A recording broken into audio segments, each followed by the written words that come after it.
स्वामी विवेकानंद ने 11 सितंबर 1893 को Chicago, America में हुए विश्व धर्म सम्मेलन में एक बेहद चर्चित भाषण दिया था।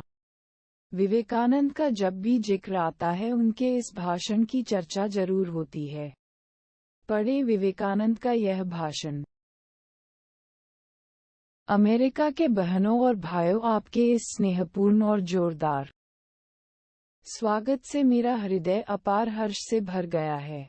मैं आपको दुनिया की सबसे प्राचीन संत परंपरा की तरफ से धन्यवाद देता हूँ। मैं आपको सभी धर्मों की जननी की तरफ से धन्यवाद देता हूँ और सभी जाति संप्रदाय के लाखों करोड़ों हिंदुओं की तरफ से आपका आभार व्यक्त करता हूँ। मेरा धन्यवाद कुछ उन वक्ताओं को भी जिन्होंने इस मंच से यह कहा कि दुनिया में सहनशीलता का विचार सुदूर पूरब के देशों से फैला है। मुझे गर्व है कि मैं एक ऐसे धर्म से हूँ जिसने दुनिया को सहनशीलता और सार्वभौमिक स्वीकृति का पाठ पढ़ाया है। हम सिर्फ सार्वभौमिक सहनशीलता में ही विश्वास नहीं रखते, बल्कि हम विश्व के सभी धर्मों को सत्य के रूप में स्वीकार करते हैं। मुझे गर्व है कि मैं एक ऐसे देश से हूँ जिसने इस धरती के सभी देशों और धर्मों के परेशान और सताए गए लोगों को शरण दी है। मुझे ये बताते हुए गर्व हो रहा है कि हमने अपने हृदय में उन इस्राएलियों की पवित्र स्मृतियां संजोकर रखी हैं, जिनके धर्म स्थलों को रोमन हमलावरों ने तोड़ तोड़कर खंडहर बना दिया था और तब उन्होंने दक्षिण भारत में शरण ली थी। मुझे इस बात का गर्व है कि मैं एक ऐसे धर्म से हूँ जिसने महान पारसी धर्म के लोगों को शरण दी और अभी भी उन्हें पाल पोस रहा है। भाइयों, मैं आपको एक श्लोक की कुछ पंक्तियां सुनाना चाहूंगा जिसे मैंने बचपन से स्मरण किया और दोहराया है, और जो रोज करोड़ों लोगों द्वारा हर दिन दोहराया जाता है। जिस तरह अलग अलग स्रोतों से निकली विभिन्न नदियां अंत में समुद्र में जाकर मिलती हैं, उसी तरह मनुष्य अपनी इच्छा के अनुरूप अलग अलग मार्ग चुनता है। वे देखने में भले ही सीधे या टेढ़े मेढ़े लगें, पर सभी भगवान तक ही जाते हैं। वर्तमान सम्मेलन, जो कि आज तक की सबसे पवित्र सभाओं में से है, गीता में बताए गए इस सिद्धांत का प्रमाण है, जो भी मुझ तक आता है, विश्वगुरु चाहे वह कैसा भी हो, मैं उस तक पहुंचता हूँ। लोग चाहे कोई भी रास्ता चुने, आखिर में मुझ तक ही पहुंचते हैं। सांप्रदायिकताएं, कट्टरताएं और इसके भयानक वंशज हठधर्मिता लंबे समय से पृथ्वी को अपने शिकंजों में जकड़े हुए हैं। इन्होंने पृथ्वी को हिंसा से भर दिया है। कितनी बार ही ये धरती खून से लाल हुई है, कितनी ही सभ्यताओं का विनाश हुआ है और न जाने कितने देश नष्ट हुए हैं। अगर ये भयानक राक्षस नहीं होते तो आज मानव समाज कहीं ज्यादा उन्नत होता, लेकिन अब उनका समय पूरा हो चुका है। मुझे पूरी उम्मीद है कि आज इस सम्मेलन का शंखनाद सभी हठधर्मिताओं, हर तरह के क्लेश, चाहे वे तलवार से हों या कलम से, और सभी मनुष्यों के बीच की दुर्भावनाओं का विनाश करेगा। दुनिया में हिंदू धर्म और भारत की प्रतिष्ठा स्थापित करने वाले स्वामी विवेकानंद ने एक आध्यात्मिक हस्ती होने के बावजूद युवाओं के दिलों में अमिट छाप छोड़ी। स्वामी विवेकानंद को देश और युवाओं से काफी प्यार था और उन्होंने युवकों को प्रेरित करने के लिए काफी कुछ कहा। विवेकानंद का मानना था कि विश्व मंच पर भारत की पुनर्प्रतिष्ठा में युवाओं की बहुत बड़ी भूमिका है। दरअसल स्वामी विवेकानंद में मेधा, तर्कशीलता, युवाओं के लिए प्रासंगिक उपदेश जैसी कुछ ऐसी बातें हैं कि युवा उनसे प्रेरणा लेते हैं। स्वामी विवेकानंद ने एक बार कहा था कि युवकों को गीता पढ़ने के बजाय फुटबॉल खेलना चाहिए। विवेकानंद कहते थे कि युवाओं की स्रायु फौलादी होनी चाहिए, क्योंकि स्वस्थ शरीर में ही स्वस्थ मन निवास करता है। आजकल युवाओं को स्वामी विवेकानंद के सिद्धांत भाते जरूर हैं, परंतु उनके जीवन में इन सिद्धांतों का कोई खास असर नहीं दिख रहा है।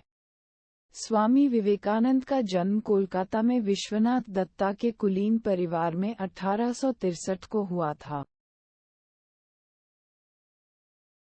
कलकत्ता उच्च न्यायालय के अटॉर्नी दत्ता बहुत ही उदार एवं प्रगतिशील व्यक्ति थे।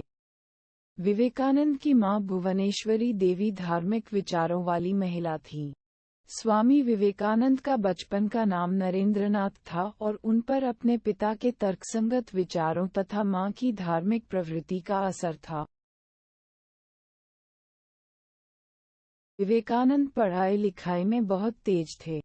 स्कॉटिश चर्च कॉलेज के प्राचार्य डॉक्टर विलियम हस्टी ने उनके बारे में लिखा है, मैंने काफी भ्रमण किया है, लेकिन दर्शन शास्त्रों के छात्रों में ऐसा मेधावी और संभावनाओं से पूर्ण छात्र कहीं नहीं दिखा, यहाँ तक कि जर्मन विश्वविद्यालयों में भी नहीं देखा।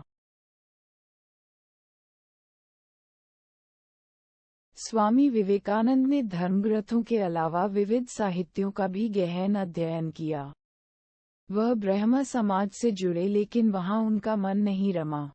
एक दिन वह अपने मित्रों के साथ स्वामी रामकृष्ण परमहंस के यहाँ गए। जब नरेंद्रनाथ ने भजन गाया तब परमहंस बहुत प्रसन्न हुए। कर्मशील नरेंद्रनाथ ने परमहंस से पूछा, क्या आप ईश्वर में विश्वास करते हैं? क्या आप उन्हें दिखा सकते हैं? परमहंस ने उनके सवालों का हाँ में जवाब दिया। विवेकानंद ने प्रारंभ में परमहंस को अपना गुरु नहीं माना, लेकिन काफी समय तक उनके संपर्क में रहकर वह उनके प्रिय शिष्य बन गए। स्वामी शांतात्मानंद कहते हैं कि परमहंस के आध्यात्मिक संपर्क से उनके मन की अशांति जाती रही। बताया जाता कि दुनिया भर में स्वामी रामकृष्ण को स्वामी विवेकानंद के चलते ही ख्याति मिली।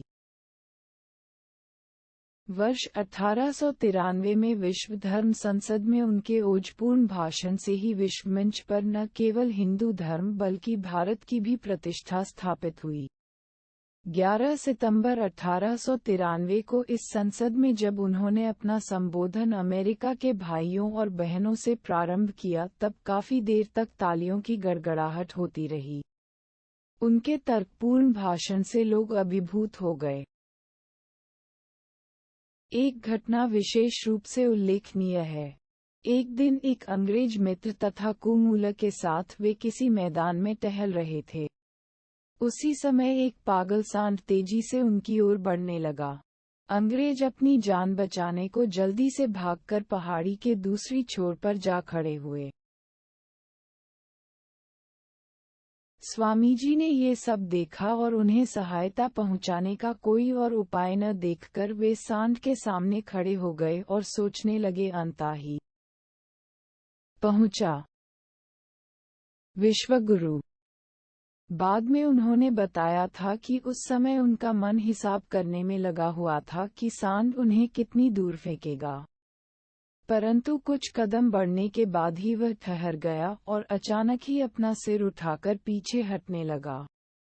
स्वामी जी को पशु के समक्ष ऐसी खतरनाक परिस्थिति से सामना करने का साहस कैसे जुटा सके।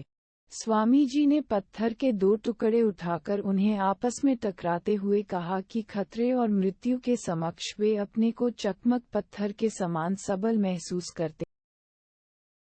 विवेकानंद के अनुसार मानवता या दरिद्रों की सेवा करना ही मानव का सच्चा धर्म है। जो निर्धनों की उपेक्षा करके पूजा पाठ में लीन रहते हैं, उन्हें धार्मिक मनुष्य नहीं कहा जा सकता। एक धार्मिक एकता पर बल। स्वामी विवेकानंद ने धार्मिक एकता पर विशेष बल दिया। एक ये सत्य है कि विवेकानंद हिंदू तत्व में गहन धार्मिक एकता पर बल देते हुए शिकागो के प्रसिद्ध विश्वधर्म सम्मेलन में अपने विचार प्रकट पूर्व और पश्चिम के समन्वय पर बल। स्वामी विवेकानंद संकीर्ण विचारधारा से मुक्त अत्यंत उदार विचार के संत थे। एक वे इस बात को जानते थे कि अनेक ऐसी बात है जो पाश्चात्य संस्कृति से ग्रहण की जा सकती है और उनके अपनाने से भारतवासियों का कल्याण हो सकता है। एक पश्चिम का समाज रूढ़ियों और अंधविश्वासों से युक्त है, तथा वहाँ के निवासियों ने अत्यंत श्रम के साथ भौतिक और वैज्ञानिक प्रगति की है। एक, उन्हें अपने जातीय अहंकार का परित्याग करके अपने अंदर आध्यात्मिकता का विकास करना चाहिए। एक, कोरी भौतिक समृद्धि ही पश्चिम का कल्याण नहीं कर सकती। एक, इस क्षेत्र में वे भारत से बहुत कुछ सीख सकते हैं।